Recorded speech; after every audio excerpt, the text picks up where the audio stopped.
Hey, we're back at the top again today on the road to Pokemon Sun and Moon in week 37 still, but this week seems to be in a little bit of a news lull, so I decided to go over the team that I will be using for Pokemon Sun and Moon come November on the channel.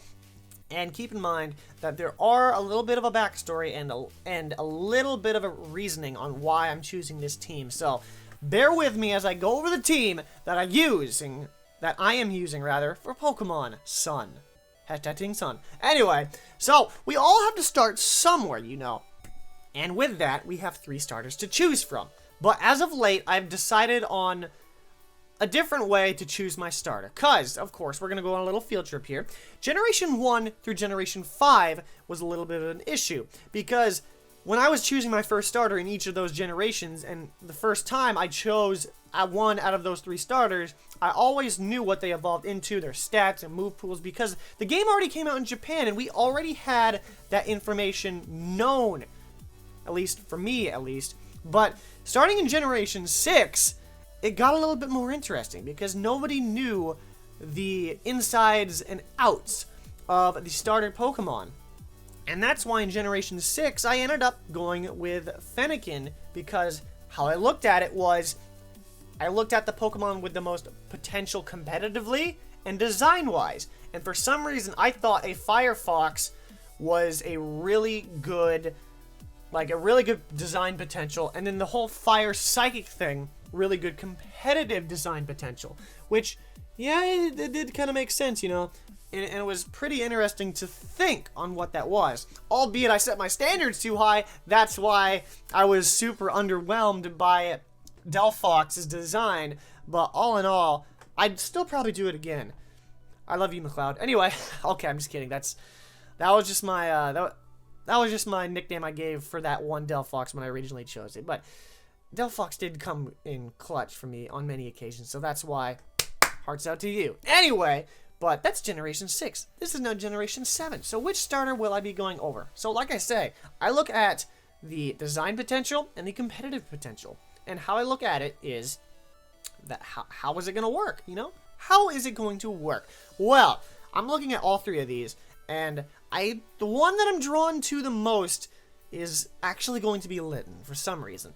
And don't get me wrong, Rowlet's pretty cool. It's just I'm not drawn to it as much as I am other people. And Popplio is amazing as well. I think it looks ugly, because it has the most potential on being like amazing. It's gonna be like that ugly duckling type of Pokemon that everybody's just like trashing on super hard, and then they just go out and they, oh, we love this so much, its final evolution is crazy. But for some reason, Litten speaks to me the most.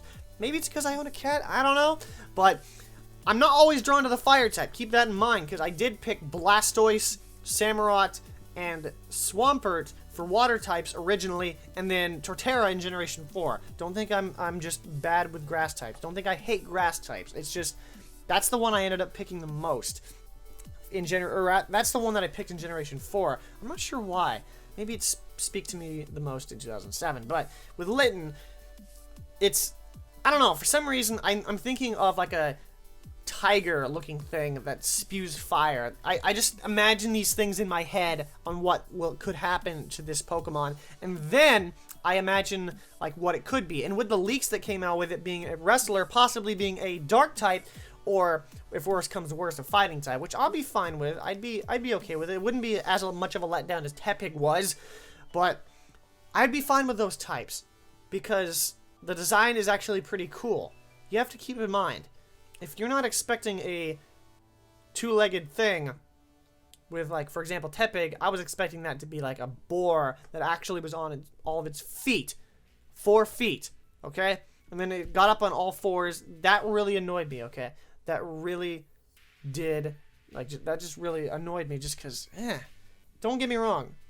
Emboar competitively is really good, but, and possibly Litten could be too, if that is true. But there could also be that whole split evolution thing where the one set of starters evolved in a different form in Pokemon Sun as in Pokemon Moon, like it is rumored to be, just like Rockruff. So if I'm getting Pokemon Sun and that wrestler design is actually the one in Pokemon Moon, then I will just go, whoa, What just happened? This is crazy. This is totally crazy. But enough of the starter, because I've already explained my history with it. So we have 5 other Pokemon to get to. So what is the other Pokemon?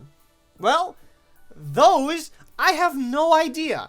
Because unlike other people, don't get mad at me for just completely blowing off the last 5 Pokemon, but I do things a little bit differently with my team.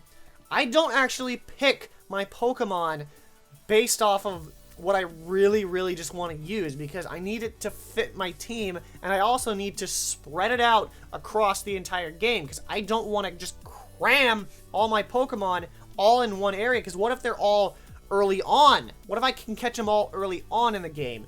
Then that puts a strain on experience. It's not necessarily that good, and then they fall behind.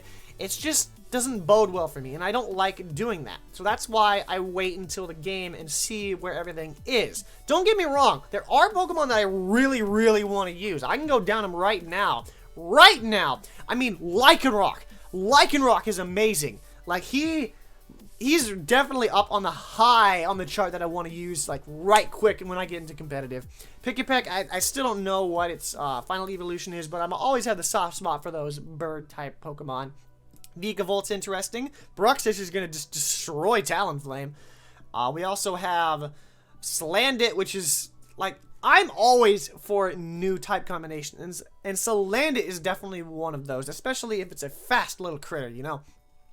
I'm trying to look for other things. Minior's pretty interesting. Lurantis better be fast. Oricorio is going to be interesting to see how that works.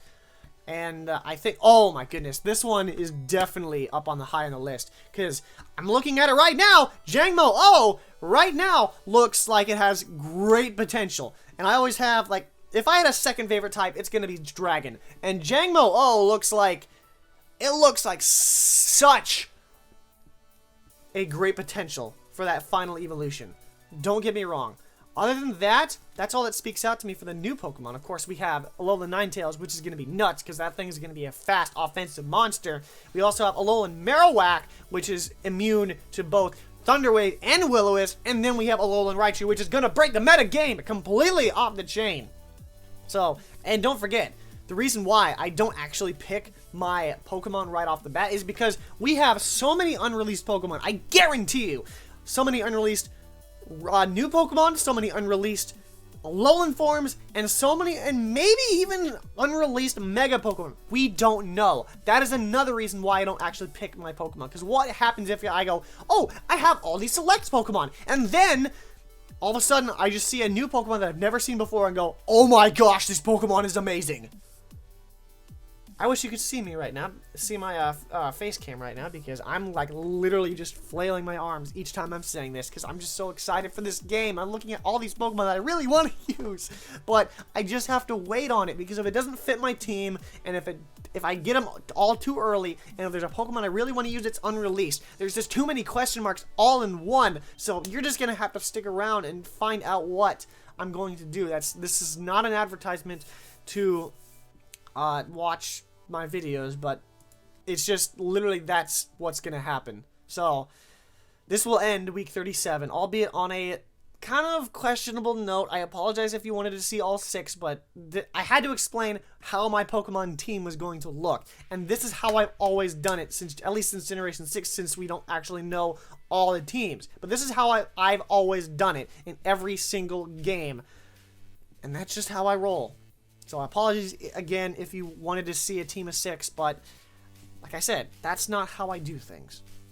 So, well, if you did enjoy, go ahead and drop a like from the top. And if you did not like this video because you didn't see all 6, apologies, but I mean, if you didn't like it, go ahead and dislike if you may. But hey, feedback is feedback, and I appreciate that. But thank you for watching, though. Stick around, because we have 6 more weeks of Hype Train, and go ahead and hit the subscribe button if you are excited for that, because we're going to ramp up those Sun and Moon videos until release, and then we're going to need life preservers, because we're going to drown in Pokemon Sun and Moon content come November. But with that, thank you for watching. I'll catch you back at the top, because that is how we do what?